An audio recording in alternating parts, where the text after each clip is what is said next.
Damas y caballeros, bienvenidos a Pedazos de Historia con nuestro querido e irrepetible Alberto Garín. ¿Qué tal? Pues bien, Jano, hoy con un reto más difícil, después de varios programas consecutivos haciendo biografías históricas, hoy abordamos un personaje mucho más complejo, aunque parezca que no, de los que hemos hecho hasta ahora, porque vamos a hablar de Simón Bolívar. Sí, Simón Bolívar, que hay mucha parte de mito, amado y odiado a partes iguales, pero comentábamos antes de grabar, estábamos diciendo, bueno, el problema de Simón Bolívar que muchas veces desconocemos lo que era el contexto de la época. O sea, más allá de entender quién es, qué hizo y luego, bueno, explicar su biografía, su vida, quizá debemos primero contextualizar el personaje. Eso es, porque una de las dificultades que tenemos con Bolívar es que, en efecto, y más tras la revolución bolivariana en Venezuela, se ha llegado a un grado de mitificación del personaje, que ya estaba previamente mitificado, pero que ahora ya ha llegado a un nivel importante, que en muchos casos es una mitificación que es el resultado de no entender correctamente ese contexto histórico en el que vivía Simón Bolívar. Entonces, antes de entrar en el personaje per se, un caballero que van a hacer en Caracas en 1783, vamos a tratar rápidamente de hacer un esbozo de cómo funcionaba esa Hispanoamérica de finales del siglo XVIII en la que nace Bolívar. Y lo vamos a hacer desde el punto de vista, digamos, más de estructura política y actividad económica, sin entrar en los pequeños detalles.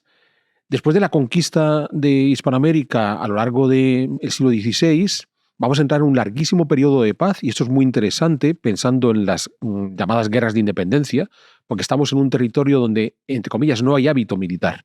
Las contiendas militares en la América virreinal se concentran esencialmente en dos territorios, o en el Caribe, contra los piratas europeos de diferente pelaje, siendo los ingleses los más conocidos, o en aquellos territorios marginales donde las tropas hispanas todavía tienen que seguir peleando contra los últimos resistentes, ¿no? Los chichimecas en el norte de México, los araucanos en el área de Chile, algunos guaraníes en la zona del Uruguay, pero en sitios muy concretos. Entonces, estamos ante un territorio, curiosamente, dominado por un larguísimo proceso de paz, un larguísimo periodo de paz, los siglos XVII y XVIII, y esto va a ser muy chocante cuando comience en todo este proceso de independencias en el que se ve involucrado Bolívar, porque claro, digamos que tienen que adquirir ciertos hábitos militares, en muchos casos imitando de forma grandilocuente, pero en pequeñito, lo que estaba sucediendo en la Europa de finales del XVIII, principios del XIX, con toda la Revolución Francesa y las campañas napoleónicas. Pero más allá de ese larguísimo periodo de paz, otra de las características de este mundo virreinal es que durante esos siglos XVII y XVIII, ya consolidada la conquista y bien establecidas las estructuras políticas de gobierno de esa Hispanoamérica, es que fue unos territorios que crecieron económicamente de forma continuada. Hay una forma muy rápida de medir ese éxito económico, que es el aumento de la población. La demografía americana va a crecer de forma notable. Algún día incluso podemos retomar un programa que hicimos en la etapa previa de Libertad, donde hablábamos de cuánta gente vivía en el mundo. Sí. Porque claro, si partimos de la entelequia que había 100 millones de americanos cuando llegaron los europeos y acabaron con todos, lo cual es rematadamente falso, no había tanta gente en América, sencillamente porque no había ni sitios ni capacidad para alimentar a tantos. Entonces, claro, pensaremos, no, hombre, se hundió América y hubo que recuperarla. No, no, no. Eran muy poquitos, murieron un montón, pero creció de forma notable durante los siglos XVIII y XVIII. Pero es que económicamente, para el siglo XVIII, Hispanoamérica es, junto con China, la parte más rica del planeta Tierra. Entonces estamos hablando de un sitio donde llevan 200 años de paz, quitando lugares muy concretos, donde la economía ha crecido de manera notable y donde además la forma de gobernarse, las estructuras políticas que administran Hispanoamérica son muy locales.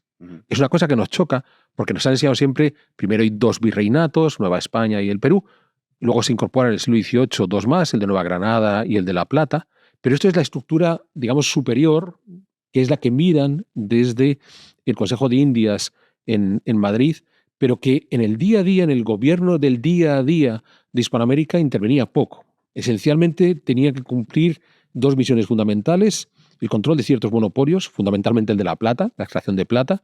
Claro, uno puede decir, sí, pero es que la plata se la llevaban. Hombre, sí, la plata se extraía, sobre todo en los Potosís, y se enviaba a Europa. ¿Cuánta se enviaba? Pues el 20% de lo que se extraía, porque el 80% restante había que utilizarlo para enviar la plata. O sea, había que pagar la extracción, había que pagar el transporte, diferentes transportes, porque ya no solamente es que lo saquemos desde la Bocamina hasta donde se carga, o que lo saquemos desde el Potosí y lo bajemos hasta la costa del Pacífico en Lima, sino que además tiene que llegar hasta Panamá, tiene que pasar al Caribe, tiene que llegar hasta La Habana, todo eso tiene costes. Bien, y hay todo un aparato en torno a ese extracción y explotación y transporte de la plata que consume buena parte de la plata. Es decir, la mayor parte de la plata de los monopolios reales se quedaba en América.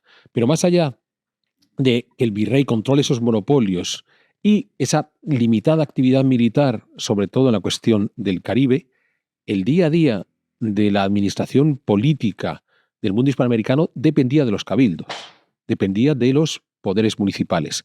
Y esto es muy interesante, y voy a adelantarme mucho al caso de Bolívar, porque si vemos cómo se van a constituir las repúblicas hispanoamericanas tras todo el proceso de independencia, se van a constituir esencialmente dependiendo de qué cabildos logran imponerse frente a otros cabildos.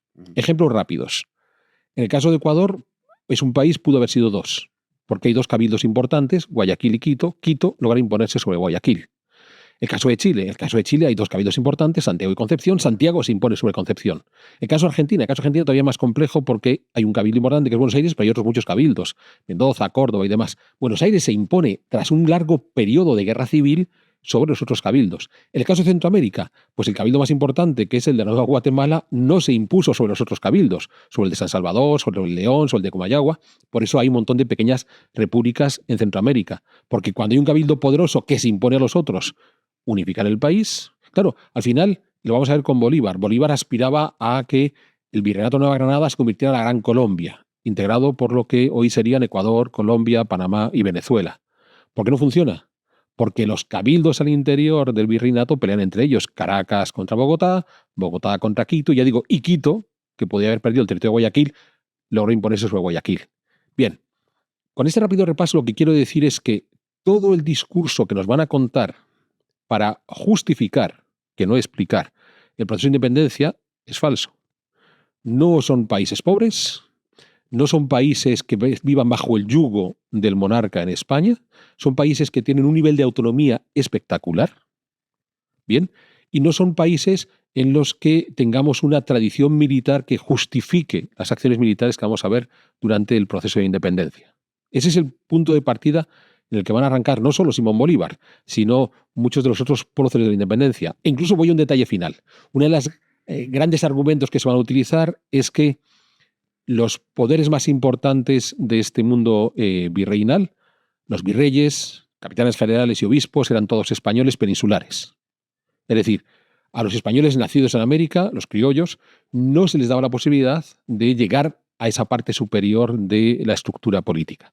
Es muy llamativo porque, tal como acabo de explicar, en realidad el poder real de virreyes y capitanes generales era muy limitado, porque el verdadero poder estaba en los cabildos estaban controlados por los criollos, pero sobre todo lo más interesante, sí hubo virreyes criollos, sí hubo capitanes generales criollos y sí hubo obispos y arzobispos criollos, sí los hubo. O sea, esto es un dato objetivo. O sea, uno agarra la lista de los 60 y tantos virreyes que hay, son pocos, pero sí hubo virreyes criollos. Uno agarra la lista de los capitanes generales, que son más, son pocos, pero sí los hubo. O sea, frente a la falacia de hubo que hacer una sublevación por parte de los criollos porque se les había impedido acceder a la cúspide del poder, de un poder cuya capacidad era muy limitada, es falso, sí los hubo. Explicado ese contexto, aquí surge la figura de Simón Bolívar. Entonces, como decía antes, nace en Caracas, 1783, criollo, porque es descendiente de españoles llegados por allí, de origen vasco. En una situación económica saludable, sí es cierto que tiene la tristeza de, siendo niño, pierde primero a su padre y luego a su madre, va a ser criado por sus tíos y va a tener un mentor, un profesor, Simón Rodríguez, que va a ser su gran referente en esa etapa inicial de infancia y adolescencia, pero en una situación que, por ejemplo, le permite, siendo relativamente joven, con 16 años, viajar a Europa, llega a España, va a pasar una temporada en Madrid. Está la famosa anécdota, si llegó incluso a jugar pelota con el príncipe de Asturias, futuro Fernando VII, que es una anécdota muy divertida para que entendamos hasta qué nivel social Simón Bolívar podía llegar. En Madrid conoce al amor de su vida, a María Teresa Rodríguez del Toro, con la que se va a casar en 1802. Poco después regresan a Venezuela y a los pocos meses de regresar ella se muere. Es muy interesante porque es de esas cosas que, si hacemos historia ficción, que es algo que hemos de tratar de evitar, quizás si la buena de su esposa hubiera quedado viva, pues a lo mejor se habrían dedicado a ser un finquero más, un tipo con unas haciendas en este territorio, habría tenido hijos, habría sido muy feliz y le habría tocado el periodo de independencia como espectador o a lo mejor incluso como opositor. Pero la muerte de su esposa, que es muy curioso, después sabemos que hay figuras, la famosa Manolita Sánchez, la enamorada del último periodo de su vida, más otras muchas amantes que tiene, pero cuando él muere, él dice que el amor de su vida había sido su esposa. Pues bien, quedándose viudo, decide regresar a Europa. Y ahí es donde tiene una especie de catarsis política, porque cuando regresa a Europa, para 1804, ya no va a viajar a España, quiere ir directamente a Francia. Pero es curioso porque va a la Francia, no a la Francia revolucionaria, sino a la Francia de nuestro personaje ya tratado aquí en este programa, napoleónica. Porque tiene auténtica admiración por Napoleón. Y tiene admiración por Napoleón por unas circunstancias muy interesantes, y es que considera que Napoleón es la persona que ha sido capaz, mediante la estructura política que ha creado con el consulado, de garantizar la supervivencia de los logros de la Revolución Francesa. O sea, los revolucionarios franceses han establecido una serie de libertades absolutamente novedosas y completamente necesarias para el desarrollo de la sociedad, y todo eso se podía haber ido al carajo de no ser porque llega ese hombre clarividente que es Napoleón, que se encarga de crear una estructura un poco más autoritaria, que es el consulado, a través de la cual es capaz de hacer pervivir los logros de la revolución. Pero cuando está en Francia, él presencia la autocoronación como emperador de Napoleón, y eso le escandaliza a Bolívar, porque entonces su héroe, que es Napoleón, se le rompe el modelo, no solamente está asumiendo una forma monárquica, sino que aquel hombre autoritario, ¿no?, de mano firme, se ha convertido en un auténtico tirano. Y entonces reniega de Napoleón, y esto es muy interesante, porque si algo va a caracterizar a Simón Bolívar y a la mayor parte de los próceres de las independencias americanas, con la honrosa excepción de San Martín, es que todos quisieron ser sus pequeños Napoleones en América. Entonces, da igual, algunos incluso hasta se hicieron emperadores, como Iturbide en México. O sea, directamente no se cortaron y se dieron un título imperial. Entonces, es muy llamativo porque tenemos este hombre que ha llegado a esa Francia novedosa, y esto es muy interesante.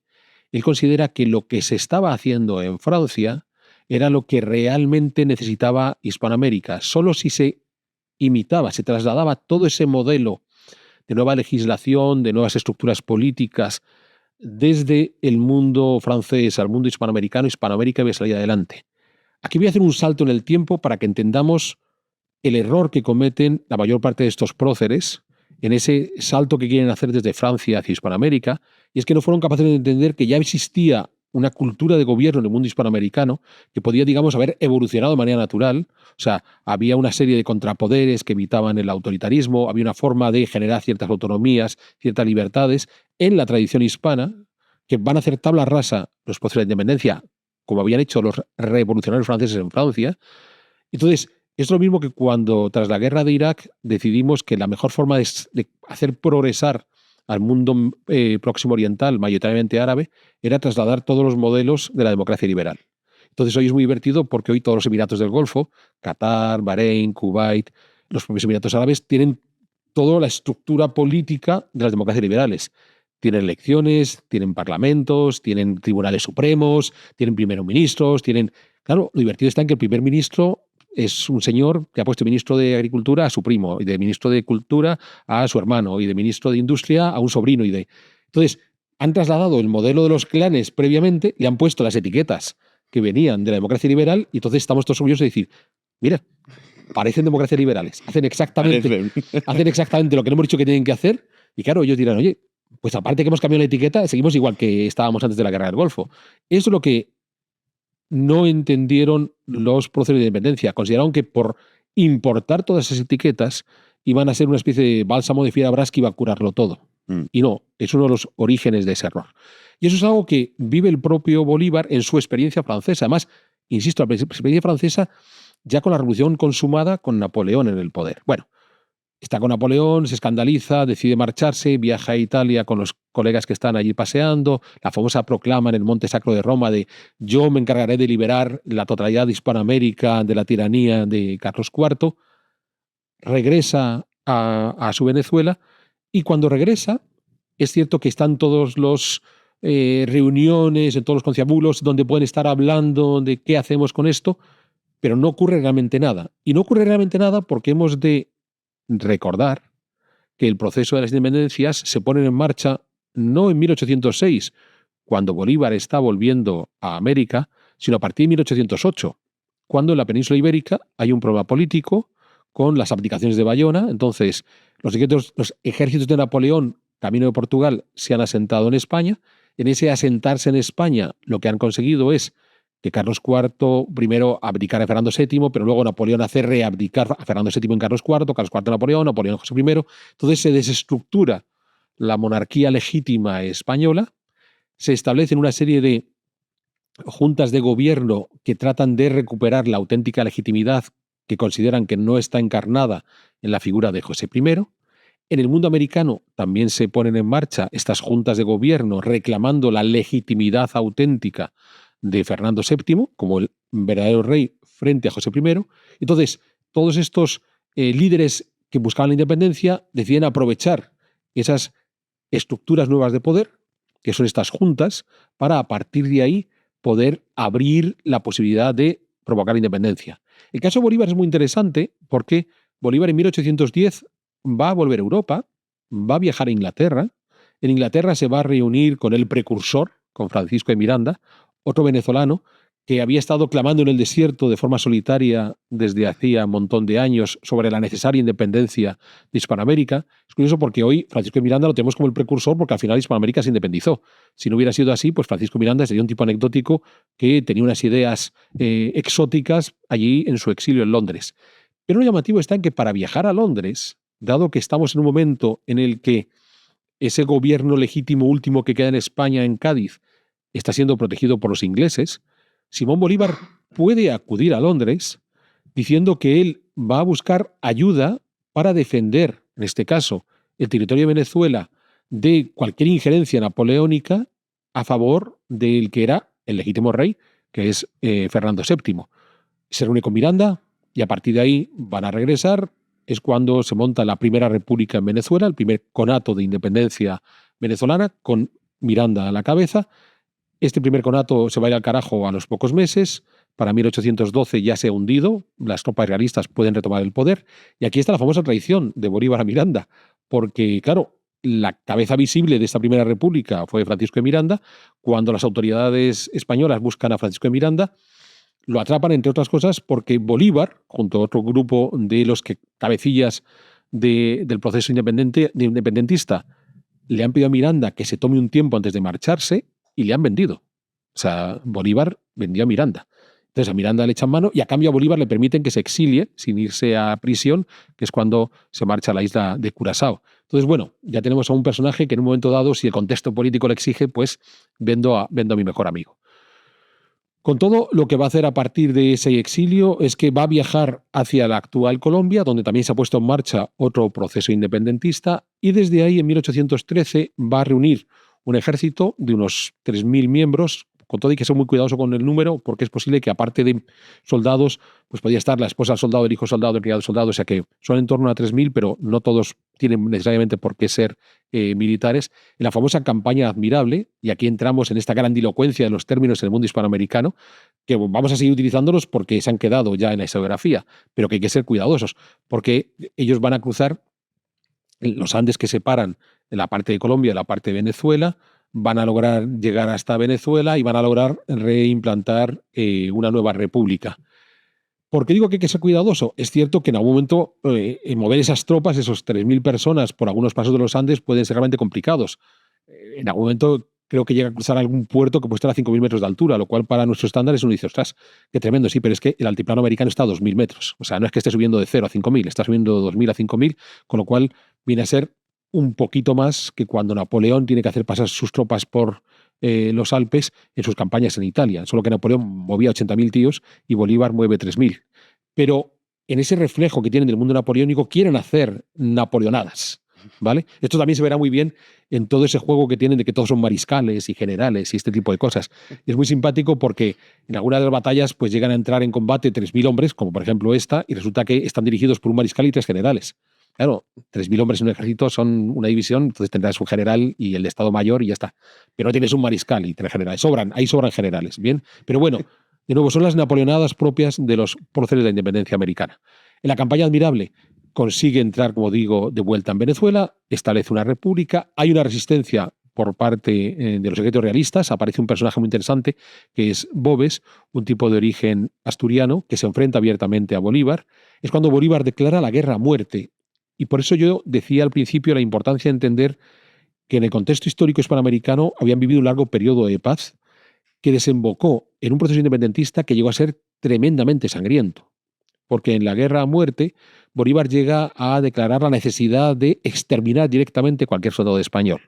¿Vale? Y es la famosa masacre de Puerto Cabello, cuando en el propio hospital entra y pasa a cuchillo a todos los heridos que están allí. Entonces, ese grado de crueldad en el mundo europeo se daba. O sea, las campañas napoleónicas es ampliamente conocido. Y cuando hicimos nuestro programa sobre Napoleón, ya explicamos que una de las virtudes de Napoleón es que no ponía coto a los desmanes de sus tropas, que es algo que empieza en Italia y que después lo harán por todas partes. Pero que para el mundo hispanoamericano es extraño.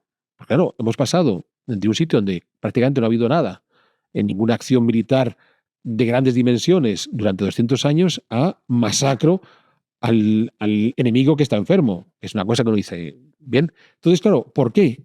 Es otra napoleonada. O sea, ellos quieren realmente poder contar en el futuro que han hecho un proceso revolucionario similar al que conocen en Francia, y el que conocen en Francia es Napoleón. ¿De acuerdo? Bien, a pesar de todo, vuelve a fracasar. Para 1814 tiene que huir de nuevo. Primero se irá a Jamaica, donde escribe la famosa Carta de Jamaica, en la que lo que pretende es abogar por una América lo más unida posible. Él no va a querer esa descomposición que el propio Bolívar vivirá a lo largo de su vida. De ahí se traslada a Haití, donde logra reunir un nuevo ejército, y con ese nuevo ejército regresa para 1816 a Venezuela. Allá sí por fin consigue independizar por completo Venezuela, e incluso para 1819 lanza una nueva campaña, en este caso cruzando los Andes en sentido inverso. Si la admirable venida de Colombia a Venezuela, en esta ocasión va a ir de Venezuela hacia Colombia, donde terminará celebrándose la batalla de Boyacá, en la que va a derrotar los últimos ejércitos que resistían en Colombia, los últimos ejércitos realistas que resistían en Colombia, y de esa manera Colombia se va a poder liberar. Bueno, ya tenemos un Bolívar que ha logrado parte de su objetivo, en este caso ha conseguido la independencia de Venezuela, de Colombia, con Panamá asociado. ¿Y qué va a suceder? Abramos de nuevo el foco, no nos quedemos en el mundo hispanoamericano, porque ahí tenemos una especie de interrupción. En esos momentos, aparte de haberse separado el antiguo virreinato, o la mayor parte del antiguo virreinato de Nueva Granada, también ha sido exitosa la secesión del antiguo virreinato de La Plata, lo que sería hoy Argentina, Chile y Uruguay, pero el virreinato de Perú sigue resistiendo a los veleidades independentistas, aunque ha tenido ya todo un proceso, ¿vale? Y lo mismo está ocurriendo en la Nueva España, donde también en México ha habido todo un proceso, en Centroamérica ha sido menor. Pero en 1820 se está organizando un gran ejército en España, que tiene que ir a América, un ejército de varios miles de hombres, que posiblemente iba a descompensar por completo la balanza militar en América, porque, insistimos, los ejércitos independentistas eran muy pequeños, ajustados a las circunstancias militares del sitio, donde ni había tradición ni había realmente enemigos a los que combatir, y donde, claro, la propia capacidad de las autoridades realistas para organizar ejércitos también es muy limitada. Pero ese gran ejército que viene desde España puede ser lo que definitivamente desbalancee todo el conflicto, y es ese ejército el que en 1820 se lo subleva el general Riego, reclamando la reinstauración de la Constitución de Cádiz que Fernando VII había echado por tierra 6 años atrás. Como ese ejército de Riego nunca cruzará el Atlántico, porque va a ser utilizado para reinstaurar el régimen constitucional en España, eso va a darle una ventaja a los independentistas americanos, que ya no van a tener que enfrentarse a esa amenaza grande que venía. Y es curioso porque con el alzamiento de Riego es cuando ya estalla por completo todo el proceso de independencia, es cuando se independiza México, se independiza las repúblicas centroamericanas, y es cuando ya puede Bolívar avanzar con sus ejércitos desde Colombia, bajar hacia el sur, hacia el Virreinato de Perú, y el propio San Martín, que ya había pasado por Argentina y Chile, subir al norte. Y es en ese momento cuando tenemos la famosa entrevista de Bolívar y San Martín en Guayaquil en 1822. Una entrevista que no había ninguna grabadora que estuviera recogiendo lo que decían, o sea, no tenemos las palabras precisas de lo que se dijeron entre ellos, pero sí algunas impresiones de gente que andaba alrededor y que nos pudo transmitir. Entonces hay dos cosas fundamentales. Una es que parece que habló muchísimo más Bolívar que San Martín, parece que el que echó el discurso fue Bolívar y San Martín escuchó más que habló. Y otra es que Tras la entrevista, San Martín da un paso atrás, considera que lo que él tenía que hacer a favor de la independencia argentina y Chile ya está hecho, en el caso de Chile apoyando a O'Higgins, pero además, y aquí ya entramos en el terreno de las hipótesis históricas, probablemente el destino que estaba creando Bolívar y los otros líderes en torno a Bolívar para Hispanoamérica no encajaba con el modelo político que quería instaurar San Martín. De modo que San Martín terminará por agarrar sus bártulos y autoexiliarse, terminando su vida en Inglaterra. ¿Por qué? Porque al final, en aquella entrevista, San Martín entiende que él tiene muy claro el modelo que quiere desarrollar, quiere un modelo, digamos, muy británico, una especie de monarquía parlamentaria, incluso ir a Europa a buscar reyes, que hasta podían ser de la propia familia de los Borbones españoles, y si no es un Borbón español, pues otro, reyes que, llegados a América, garantizasen una continuidad institucional y luego ya un sistema parlamentario siguiendo el modelo británico. Y claro, lo que se encuentra enfrente es un Bolívar que le ha dicho, no. Para resumírtelo, lo que queremos es tener un montón de Napoleones. Bueno, en principio yo. Y si yo no puedo ser para todo, pues vamos a ver si al menos los 4 grandes virreinatos, cada uno tiene su pequeño Napoleón. Entonces es lo que va a hacer que San Martín dé un paso atrás y se marche. ¿Qué ocurre a continuación? Pues a continuación lo que va a suceder es que ya con Bolívar a la cabeza de las tropas que tratan de acabar con la resistencia en el Perú y apoyado por el que era el que se va a convertir en otro de sus grandes amigos, que es Sucre, logran ya un par de batallas más, la de Junín y Ayacucho, en las que en Ayacucho ya no está Bolívar en 1824, que terminan por hacer independizar al Alto Perú, que se va a convertir en un país que se va a autodenominar Bolivia. O sea, los líderes criollos de la independencia del Alto Perú le rendían tal pleitesía al Libertador, que ya tenía ese título Libertador, que decidieron poner el nombre de Libertador para su país, que es Bolivia, y definitivamente después el actual Perú. En ese momento es muy curioso, estamos en 1824 y a Bolívar le nombran dictador de Perú. O sea, en esta nueva entidad política que no ha quedado todavía muy bien definida hasta qué punto va a ser independiente o no, y lo asume y lo acepta. O sea, el hombre que había criticado 20 años atrás a Napoleón por arrogarse todo el poder, no tiene ningún inconveniente en aceptar el título del poder máximo, que es dictador. Ojo, un poco cesariano en su jugada, porque lo que hace es como César en la famosa obra de Shakespeare, cuando Marco Antonio le ofrecía la corona de rey, dice, no, yo no soy un rey. No quiero que la gente tenga esa idea negativa de mi gobierno. Entonces, en lugar de eso, voy a ser un dictador, que es lo mismo que ser un rey, pero sin la corona. Bien, bueno, no le va a durar mucho. En 1826 se retira a Colombia, de donde también era presidente, deja su título de dictador del Perú. Es entonces cuando se había formado un congreso curiosísimo, el famoso Congreso de Panamá de 1826, al que acuden representantes de todos los territorios hispanoamericanos e incluso acudieron representantes de Estados Unidos y de Bolivia. Digo estos dos porque no llegaron a tiempo. O sea, ya el Congreso se había clausurado cuando llegaron los delegados estadounidenses y bolivianos.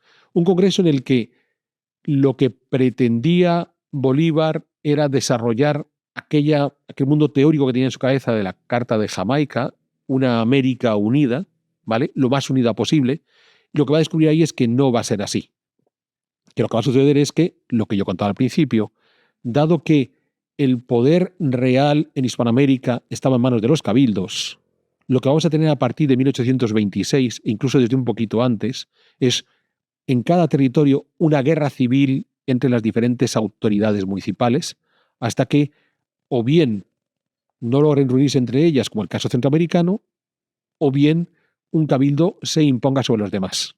De modo que ese proceso de secesión del mundo hispanoamericano respecto a la monarquía que tenía su sede en Madrid va a derivar en 2-3 décadas de guerras civiles al interior de cada uno de estos territorios por las disputas entre los líderes de los cabildos de cada uno de esos territorios.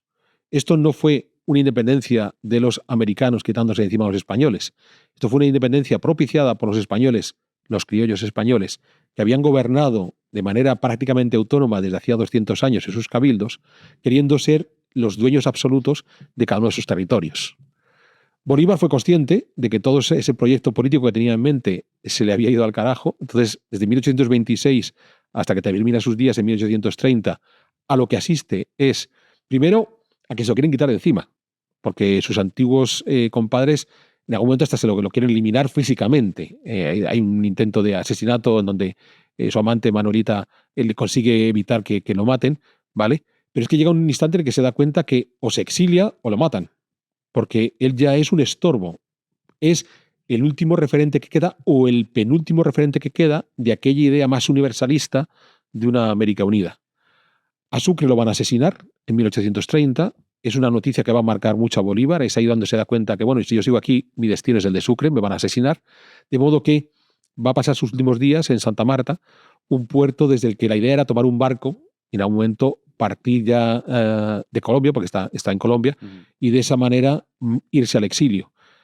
Es muy interesante porque está muy bien novelada el final de la vida de Bolívar en El general en su laberinto de García Márquez, donde explica muy bien a qué ha caído el personaje. Es una novela que recomiendo, más allá de que siendo novela tiene su parte de ficción, ejemplifica muy bien hasta qué punto había llegado Bolívar, pero finalmente en 1830 muere siendo consciente de que su empeño por una América libre y unida se fue al carajo porque terminó por generar 2 docenas de pequeñas repúblicas, cada una bajo el mando de un tirano a que lo de las libertades se le olvidó. Es muy curioso, porque si hacemos las cuentas, es un señor que se murió con 47 años. O sea, tuvo una vida realmente intensa. Yo soy mayor ahora que cuando Bolívar murió. Entonces, es muy llamativo porque tenemos la sensación de que, claro, con todo lo que hizo, debió morir con 100 años. Y sin embargo, no. Sin embargo, la mayor parte de su actividad política efervescente, quitando aquellos sueños de juventud de cuando estaba en París o en Roma, es algo que hace desde el viaje a Londres a buscar a Miranda hasta que muere en 1830. Son 20 años. Pero es más, son 16 años de actividad estresante o 15 años si tomamos la Primera República de Venezuela. Y en 15 años, es de esos periodos históricos donde la historia se acelera. En 15 años la historia se aceleró de forma desmedida. Bolívar fue protagonista principal de esa aceleración de la historia, en la cual pudo ver cómo todos sus objetivos políticos, digamos en el año cero, en 1810-11, 15 años después, todo se le dio al carajo. Oye, pues un repaso, la verdad es que maravilloso de Simón Bolívar. Ya sabes que, bueno, habrá algunos que dirán, no, pero esto fue por tal, esto fue por cual.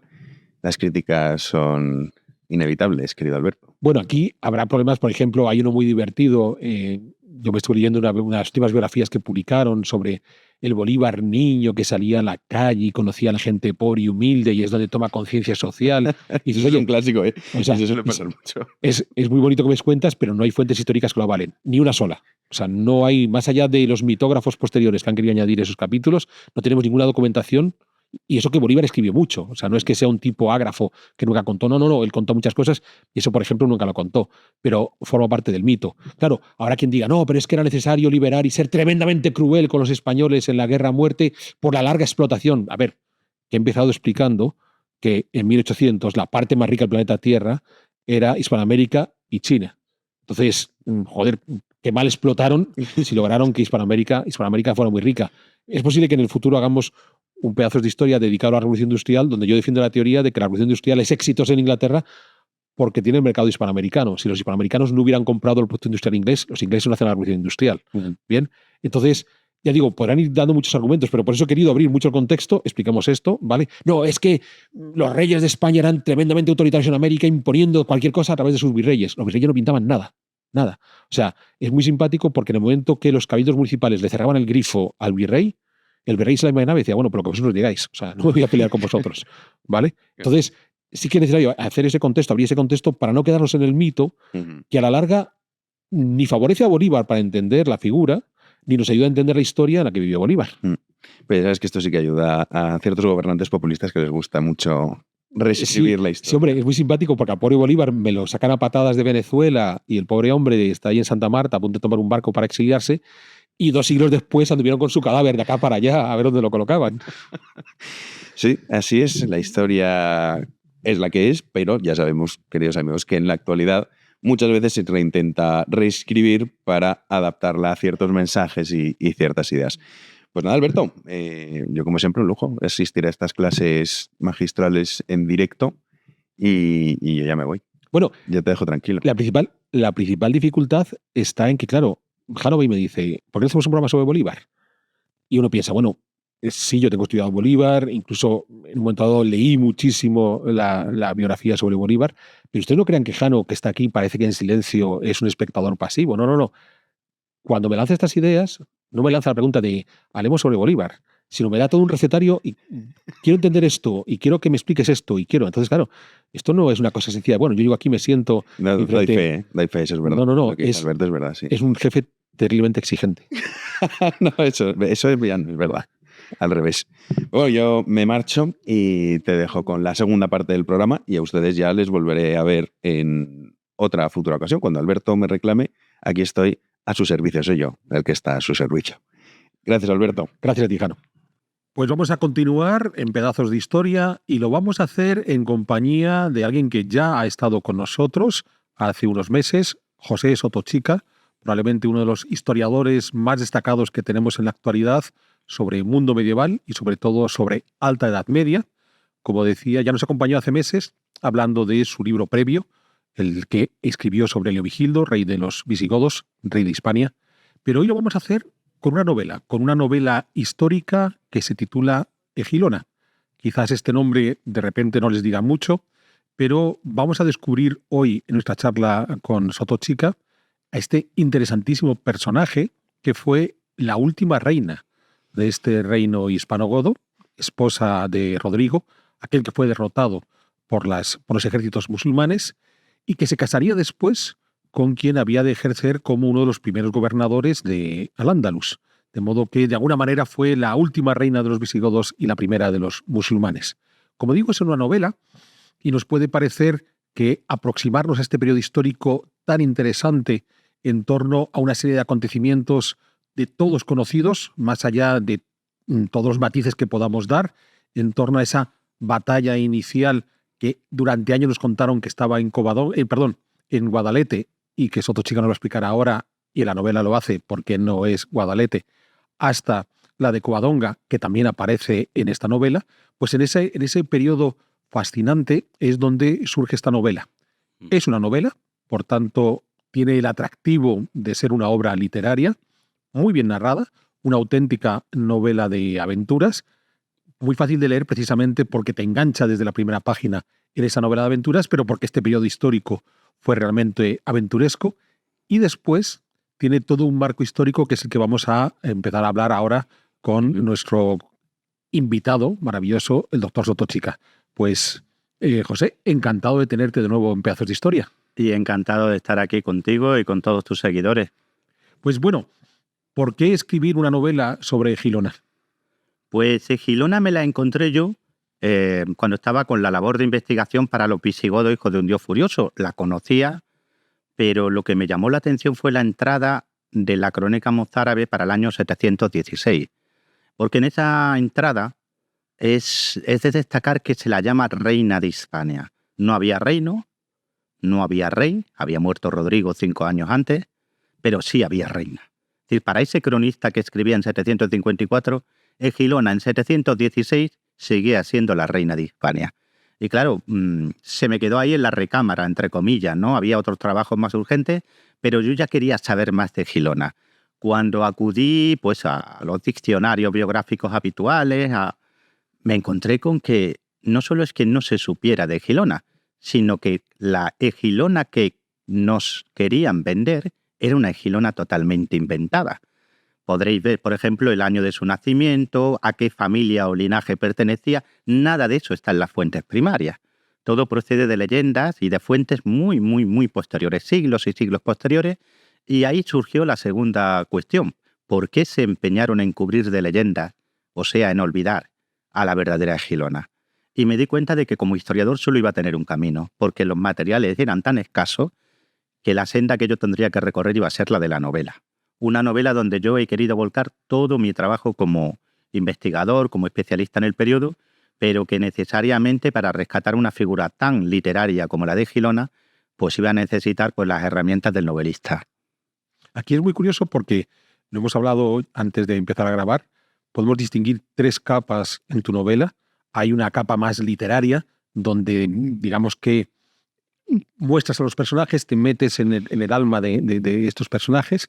Hay una capa histórica donde nos presentas el contexto en el que tú te mueves bien, porque has publicado mucho, y una tercera capa donde unes la capa literaria con la capa histórica, planteas hipótesis que quizás en el futuro las investigaciones podrán venir a resolvernos, pero que en muchos casos, como hipótesis, nos pueden explicar no solamente los acontecimientos históricos per se, sino los propios personajes.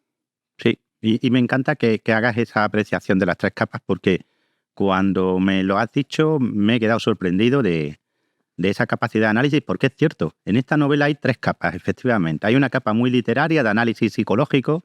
Yo he pretendido que esos personajes, Pelayo, Egilona, Tarik, Musa, De la Cid, estén vivos, es decir, que evolucionen, que se vean afectados por lo que viven, es decir, que sean reales.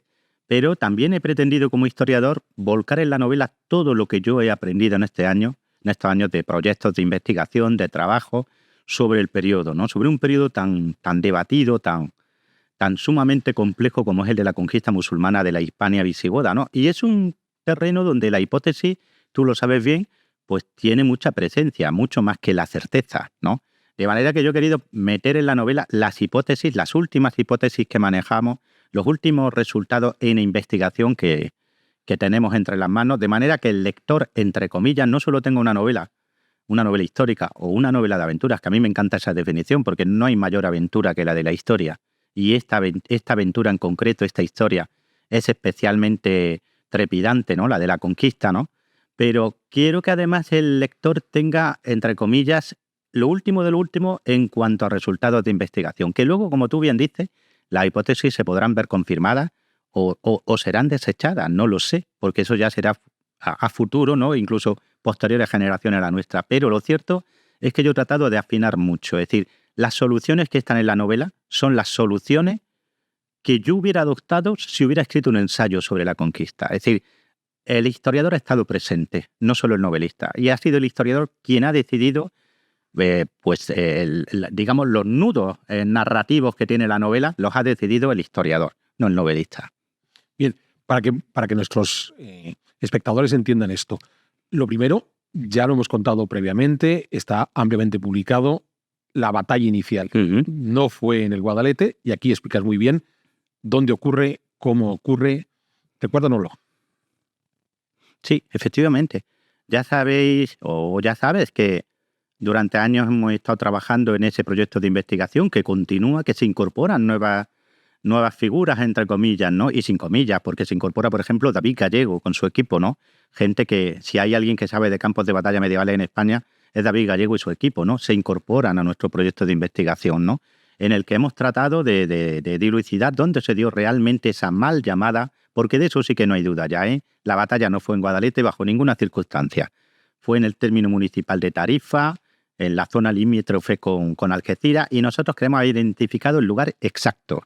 Y dentro de poco pues habrá una prospección arqueológica y esperamos encontrar evidencias materiales de esa batalla, ¿no? Y que se nos haya incorporado gente tan importante en el mundo académico y con tanto bagaje, ¿no? Como ocurre con David Gallego y su equipo, pues es una prueba de que no vamos desencaminados, ¿no? Y yo lo he recreado en la novela. Yo he recreado esa batalla, ¿no? Esa batalla que fue, para mí, la batalla más decisiva de la historia de nuestro país, porque sin duda condicionó todo el medievo y a partir de ahí toda la historia de España y de Portugal también, claro, inevitablemente, ¿no? Ya sabes que España lo englobaba todo, todavía en el siglo XVI, cuando Camões escribía Os Lusíadas, pues para él España no solo era España, no solo era Castilla, Aragón, sino que era también Portugal, ¿no? Pero fíjate, incluso otras batallas como la de Écija, que hemos empezado ahora a trabajar sobre ella también, que queremos también identificar el espacio donde se libró, pues también he querido recrearlas en base a esas investigaciones previas que estamos empezando a tomar para esclarecer dónde fue realmente dentro del término municipal de Écija esa batalla, ¿no? Es decir, que en esta novela hay mucha investigación detrás, mucha.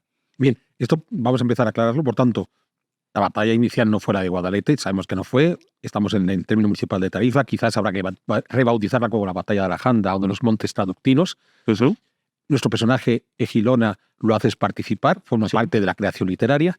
Hay una segunda batalla de la que yo en efecto había oído hablar, pero no la dimensión que pudiera tener, que es la de Écija, y donde planteas la posibilidad de que ahí es cuando los visigodos o los hispanogodos toman conciencia de que lo que les viene encima es mucho más grande. O sea, Sí. lo primero parece un tropiezo, la de Etihad demuestra que no es un tropiezo, que esto van a por todas. Sí. Además es que es lo que reflejan las fuentes primarias. Es decir, tenemos una fuente que es la mozárabe, que es la única fuente contemporánea. Y luego tenemos una fuente árabe más tardía, pero dentro de esas fuentes árabes lo que sí sabemos es que hay algunas más seguras que otras. Es decir, que beben de tradiciones más antiguas.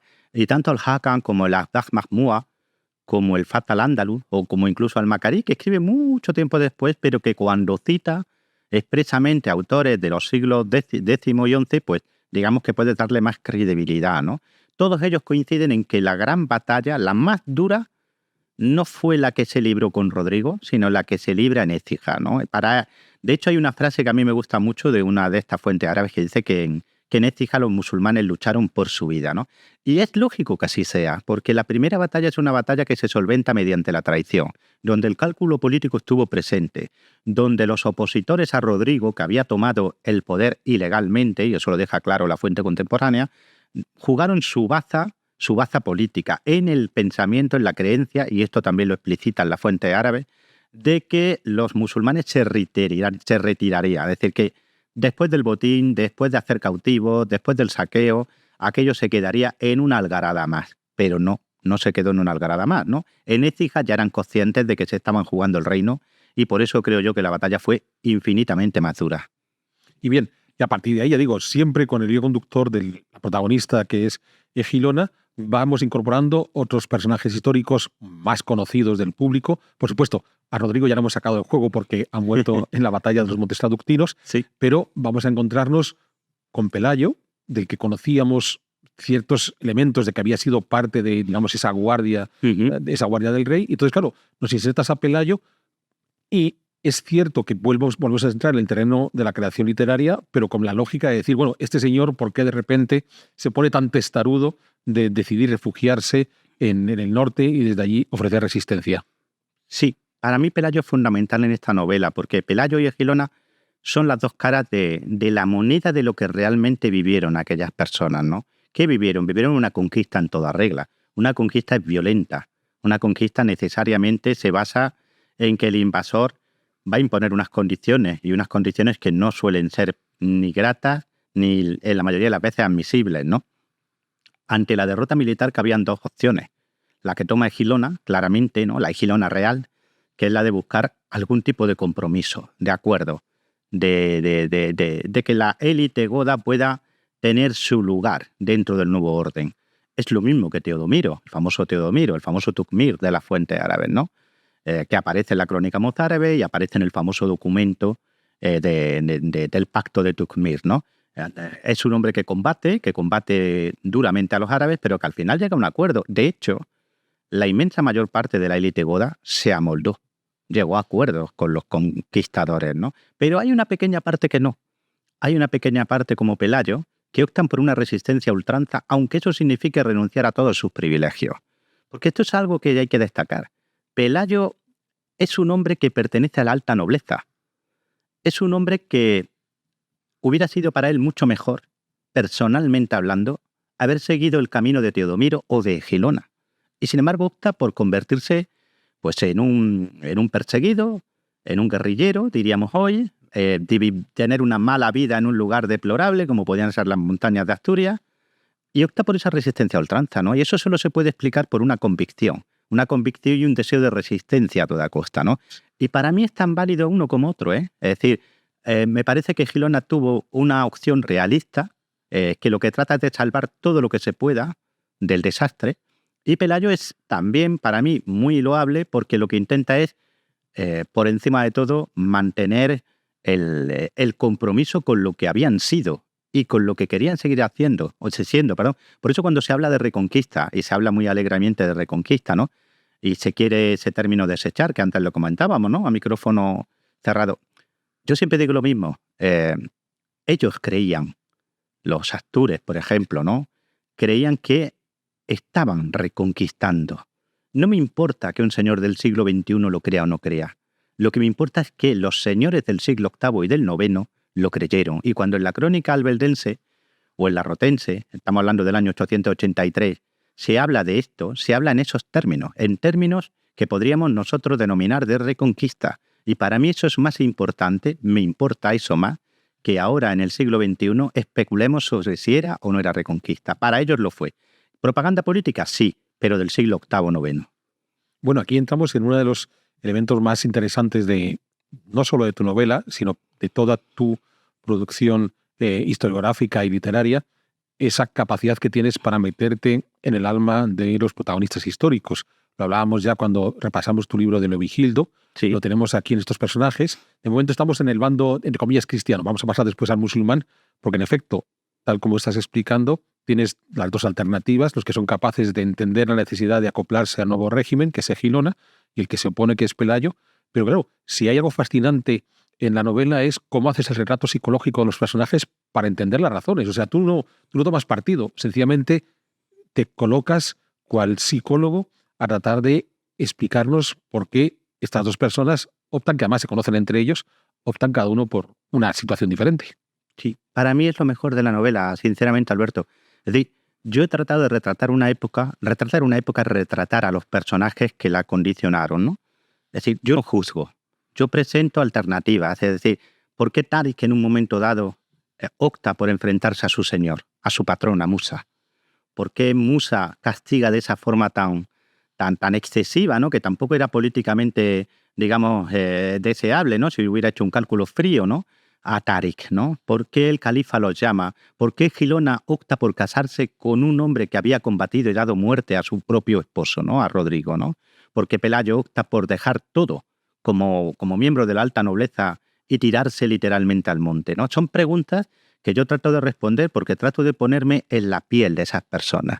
Porque a menudo se nos olvida, ¿no? Cuando hacemos de historiadores, que en último término estamos tratando con personas que evidentemente toman decisiones y muchas de esas decisiones no están determinadas por los grandes movimientos económicos y sociales, que es lo que nos gusta a los historiadores, ¿no? Porque parece que somos científicos de bata blanca, ¿no? Sino que están condicionadas por decisiones puramente afectivas, sentimentales, de filias y de fobias, de amores y desencantos, de odio y de compromisos, ¿no? Y yo he tratado que eso esté en la novela, pero sin maniqueísmo.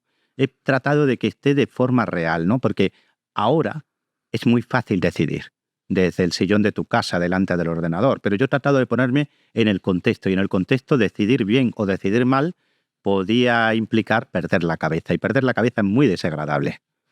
Indudablemente. Acabas ya de citar, digamos, al bando contrario. Primera idea, que la novela queda muy bien reflejado, más allá de que en los estudios previos de Sotochica ya se mostraba. Ese bando contrario, que clarificamos de musulmanes, es bastante más heterogéneo de lo que podemos considerar. Hay dos personajes claves, quizás un tercero con Abdelaziz, pero vamos a quedar con Musa y con Tarik, que además son dos personajes que todos tenemos en la mente en ese proceso de conquista. Sobre todo porque yo soy el primero, cuando me estaba leyendo la novela, que me pregunté a mí mismo por qué hasta ahora no te habías cuestionado qué había pasado con esta gente después de la conquista. O sea, todos sabíamos cuando desembarca en la península ibérica, primero Tarik, luego desembarca Musa, qué fue de ellos después. La novela nos lo va a explicar, qué fue de ellos después. Pero, primera idea, los grupos que llegan son muy heterogéneos. Hay musulmanes y hay cristianos. Hay gentes que llegan desde la mera Arabia, que se sienten muy orgullosos de ser de la élite, y hay sobre todo una gran cantidad de bereberes. Pero además hay gentes cristianas que pueden venir de la parte de Egipto, lo explicas muy bien, son de los que más colaboran en el cruce del Estrecho, en los sucesivos cruces del Estrecho. O sea, estamos ante una realidad histórica mucho más heterogénea de lo que habitualmente nos han contado en este proceso, pero que en la novela lo vas a explicar muy bien. Pero sobre todo me parece apasionante la historia de Musa y de Tarik. ¿Qué ocurrió con ellos? O sea, ya digo, todos sabemos que desembarcaron, que derrotaron a Rodrigo, que ocuparon las ciudades más importantes del Valle del Guadalquivir, que en algún caso llegan hasta el Valle del Ebro, y después nos olvidamos de ellos, pero tú has decidido no olvidarte de ellos, y has decidido que les acompañáramos en las vicisitudes posteriores. Sí, y creo que es muy interesante para el lector por eso, ¿no? Porque a veces aquí en España, durante mucho tiempo, con honrosas excepciones, se ha hecho la historia de la conquista como si los musulmanes aparecieran de la nada. Y aparecen aquí, y conquistan, y desaparecen. Y no es así, evidentemente, ¿no? Estamos hablando de un imperio conquistador que viene desde Oriente, que viene conquistando el norte de África, enfrentándose a los romanos, a los bizantinos, etcétera, etcétera, ¿no? El ejército que desembarcó con Tarik y el que trajo Musa eran ejércitos muy, muy, muy, muy heterogéneos. donde no solo había musulmanes, sino que también había cristianos e incluso algunos de los guerreros que militaban en esos ejércitos ni estaban islamizados, ni estaban cristianizados, sino que mantenían todavía sus viejas religiones, ¿no? No estamos hablando tampoco de un ejército árabe ni de un ejército bereber. Estamos hablando de un ejército muy complejo, donde los equilibrios étnicos eran también importantes. Y eso se ve en sus jefes. Se ve en Tarik, que las fuentes nos presentan ora como un persa, ora como un bereber. No se ponen de acuerdo.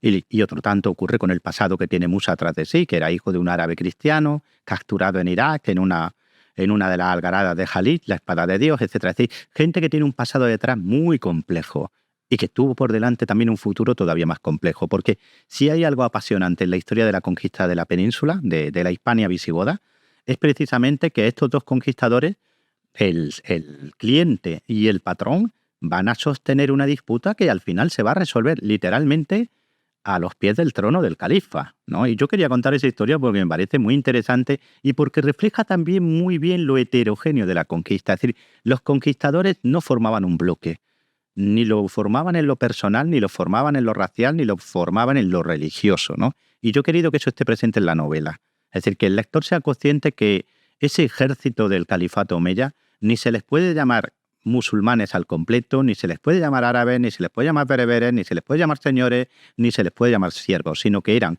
como todo ejército, como todo pueblo, como todo imperio a lo largo de la historia, algo mucho más complejo.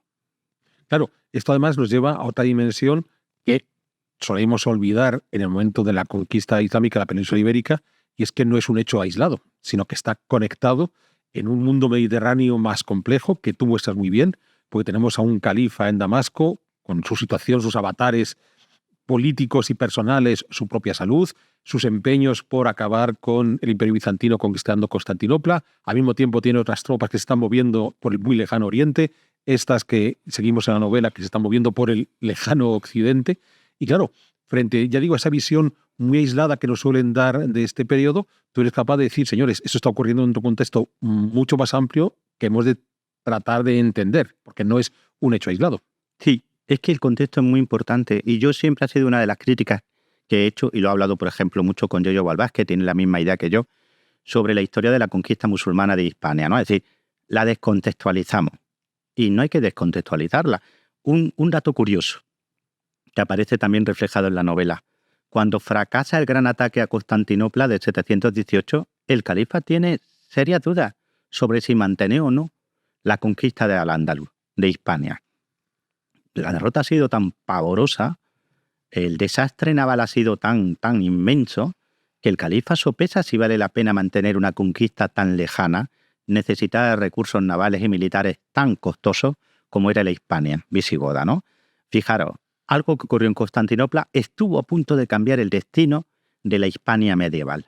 Es decir, si olvidamos el contexto, evidentemente la historia resultante va a ser una historia totalmente sesgada y totalmente fuera de lugar, ¿no? Por eso el contexto es importante y por eso en la novela yo trato de reflejar que Hispania no es un lugar aislado, es un lugar inserto en un Mediterráneo cambiante en el que hay dos grandes imperios que siguen disputándose la hegemonía y en el que evidentemente lo que se decide en Damasco o en Constantinopla afecta a lo que está pasando en Toledo, en Córdoba o en Sevilla.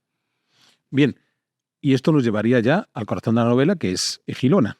Esta Egilona que además en un triángulo amoroso muy interesante con su primer esposo Rodrigo y su segundo esposo Abdelaziz.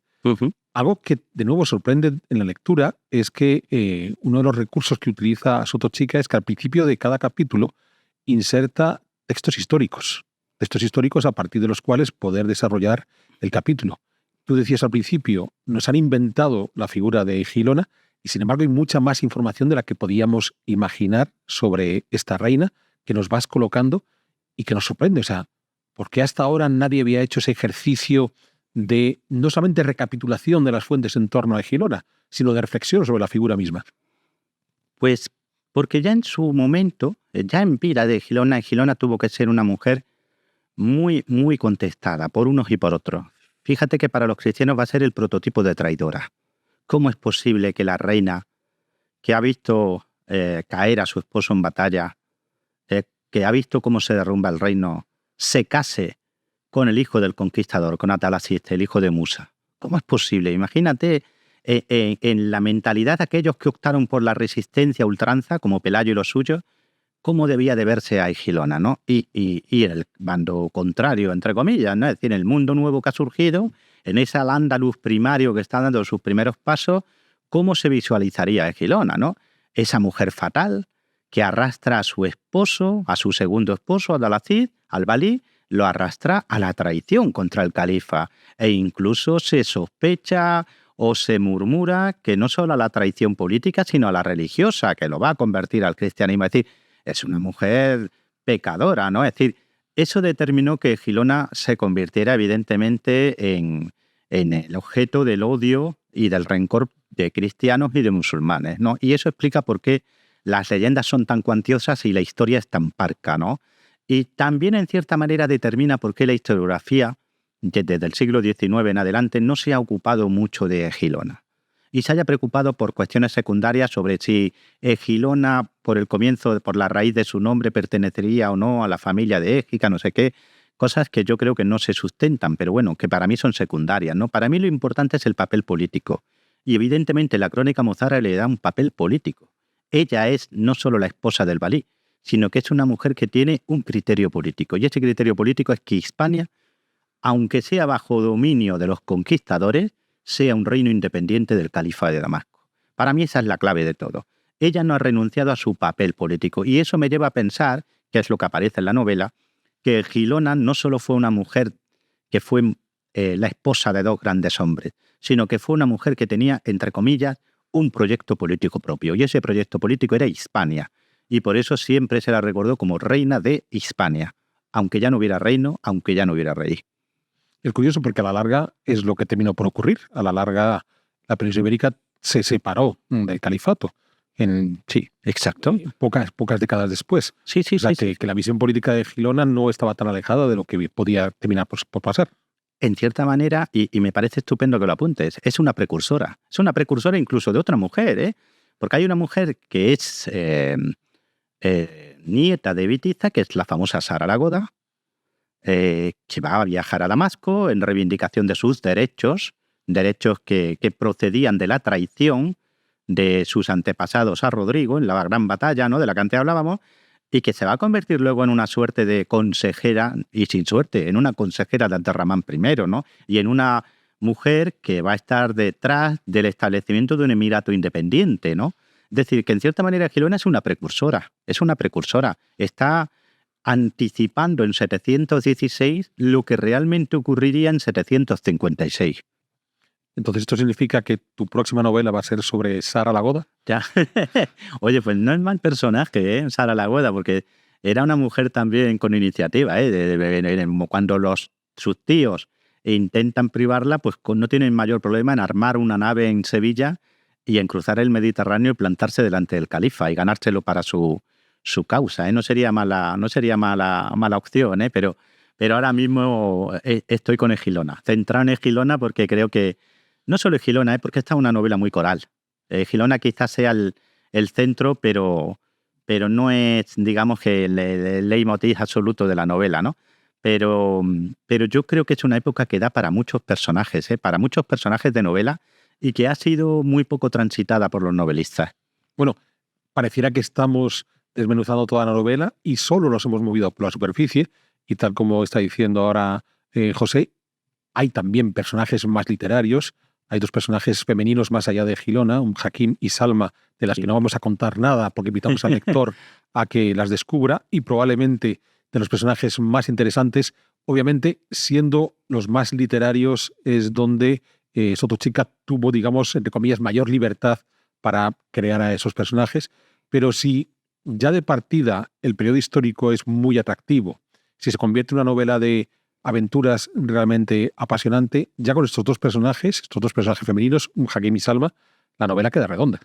A mí es que me encanta que lo digas porque son dos personajes, ¿verdad?, que van reclamando la atención del lector y terminan siendo, pues como me decías, de manera que me pareció estupenda, ¿no? Son como esos actores secundarios que de repente se comen la pantalla, ¿no? Pues eso ocurre con un Hakim y con Salma, ¿no? Van cobrando protagonismo.